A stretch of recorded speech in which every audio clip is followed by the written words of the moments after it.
Hey everyone, as riding season ramps up for 2024, hey everyone, as riding season ramps up for 2024, I wanted to share some tips and tricks that I have found myself falling back into in order to make myself a safer rider. And I wanted to share that in order to promote a safer riding environment for everyone. Maybe these are things you've thought about. Maybe these things are things you haven't thought about, but maybe think are cool and want to incorporate. So, like I said, here's a few tips and tricks that you can use to make yourself a little bit safer on the road. So, the whole basis of my riding philosophy is that I try to ride super defensively as possible. So, that's kind of where everything comes out of. All my tips and tricks and ideas, that's where everything is born out of, is being a super defensive rider, just generally. So this is kind of, if you've already got the basics of the groundwork and the low speed turns and evasive maneuvers and all that, that's not what this is. That's not what this is intended to do. These are a few things that you can incorporate into your riding style that can maybe make yourself a little bit safer on the road. So my initial thought process and the lens to filter all this through is ride like everyone else on the road is out to kill you. That's crazy to think about, but if you ride in that way and you kind of think about all of the transactions that are out there taking place on the road, lane changes, people turning off, people turning on, things like that. If you ride like everyone is out to kill you, you will automatically ride like a more defensive rider. So the first thing I want to share with everyone is using hand signals when changing lanes. So I always use my turn signal when I'm changing lanes, especially on multi-lane highways, in order to signal traffic around me that, hey, I intend to turn this way or I intend to turn that way. In addition to using the turn signals on the bike, which a lot of people don't really pay attention to anyway, in addition to using the turn signals on the bike, I also incorporate hand signals into turning. So if you're not aware, there are a number of hand signals that you can use that indicate to other drivers when you have a tail light out or something like that. They're supposed to indicate to other drivers that you're intending to do something, to turn or whatever. It's just another way to communicate what you're trying to do to other riders on the road. Makes you a little bit safer and at least alerts drivers if they forgot everything out of the driver's manual. It allows the drivers around you to alerts them to, hey, this motorcycle rider is about to do something. The second thing that I do that I'd like to share is that I'm always scanning at the absolute furthest distance away that I can see. So always, I guess ABS, always be scanning your riding environment. Definitely be looking around at all things all the time. You're already concentrating on the road, and that's absolutely what you should be doing. But looking at the furthest distance away from you, incorporating that into your riding style, just making sure that you're giving yourself as much reaction time as possible to react to whatever's in front of you. That's those few precious seconds that you may have that you recognize the danger of may mean the difference between, safely stopping, laying it down, or getting into a crash. The third thing that I want to share with everyone is the importance of maintaining an adequate following distance between you and the vehicle in front of you, and also keeping a distance between you and the vehicles around you. So I absolutely have no faith in four-wheeler cager drivers in order for them to do the right thing. And when I'm riding a motorcycle, that sense is absolutely heightened. So whenever possible, I try to leave a little bit extra room between myself and the car in front of me for a couple different reasons. One, because again, I don't trust them to do anything that's correct. So in order to give me extra distance for me to react to whatever ridiculous stuff that they do, gives me the ability to do so. Distance is time, and time is absolutely your friend in these types of scenarios.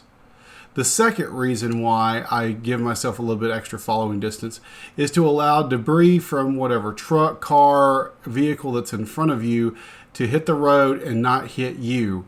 So I have no faith in some of these pickup truck drivers, or, if I see a commercial vehicle in front of me, 9 times out of 10, if you got someone that has a equipment hauler or some trailer like that, and they put a skid steer or a tractor on that equipment hauler, 9 times out of 10, they probably did not sweep the deck for foreign debris like rocks, bolts, things like that.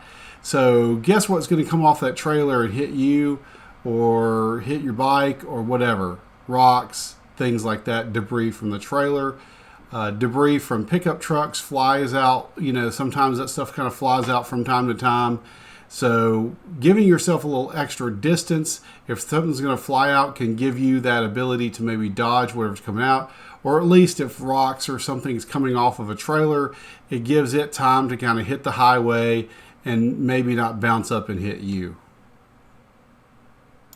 Another tip is lane position. So if you've attended any kind of motorcycle riding class, motorcycle safety class, or if you remember back to the motorcycle driver's manual, there are 3 lane positions that you can take as a motorcycle rider. There's the center, which is self-explanatory, inside and outside lane. So typically, if I'm riding on a divided highway, multiple lane divided highway, and if there's only 2 lanes, what I will do is I will pick the closest position, riding position, to the other lane as possible. This is for a couple of different reasons. One, if cager drivers are driving past you, they're more likely not to impose on your lane if you're in the furthest over riding position.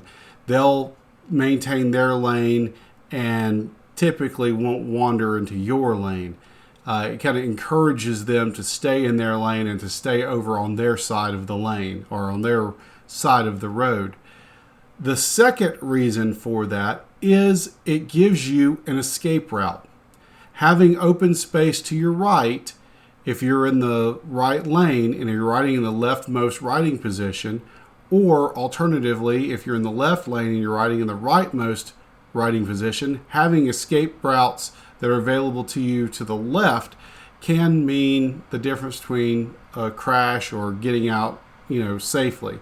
So always try to leave yourself an escape route.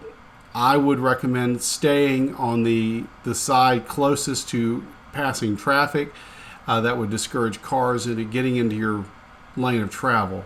Now, if you're riding in the center lane, there's not really, unless you're riding in a multiple motorcycle pack, I guess it's dealer's choice. You could choose either or. But I typically try not to hang out in the center lane if I'm on a motorcycle. You're safer in one of the left or the right lanes.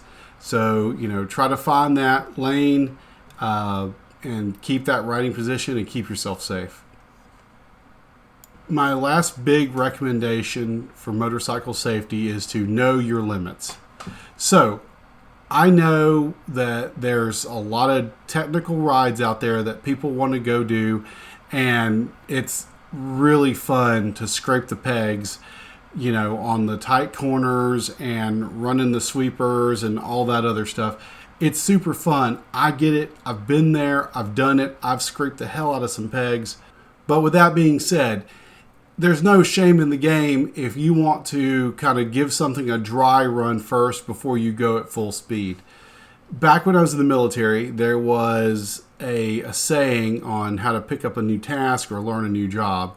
It's crawl, walk, run, right? So if you have a new technical route that you're wanting to check out and that you're wanting to ride, maybe run it the first time at a conservative speed. Give yourself plenty of time to negotiate the corners, to learn how the course is laid out, to learn how the roadway is mapped out. Look for any issues that are in the roadway defects, especially in your critical stages of the ride. in the curves, where you're planning to attack the curves. Look for any roadway debris, deteriorating roadway, conditions that might let you know that, hey, tractions is probably not great here. So, run through it one good time, check out the roadway conditions, check out the roadway, the actual roadway itself. Check for any patches of ice if you're riding in the fringes of the riding season, or if you're a year-round rider like me, check for patches of ice that may be in the shade. Check out the route for the first time. Second time, come through at a more moderate pace. Give it a little bit of gas. Give it a little bit of push it a little bit. Just so you can kind of figure out, hey, this corner isn't so bad. Or maybe when I saw it for the first time, when I went through on the first run, I thought it was in worse condition than it actually is. Take a look at the roadway, and then the third time you come through, rip it. So it's probably not a bad idea to do that. So anyhow, these were a few simple tricks, things that I had kind of thought about while I was riding out last weekend. Things that might help you a little bit along the way, maybe things you hadn't thought about before, maybe things you have thought about but haven't thought about in a while.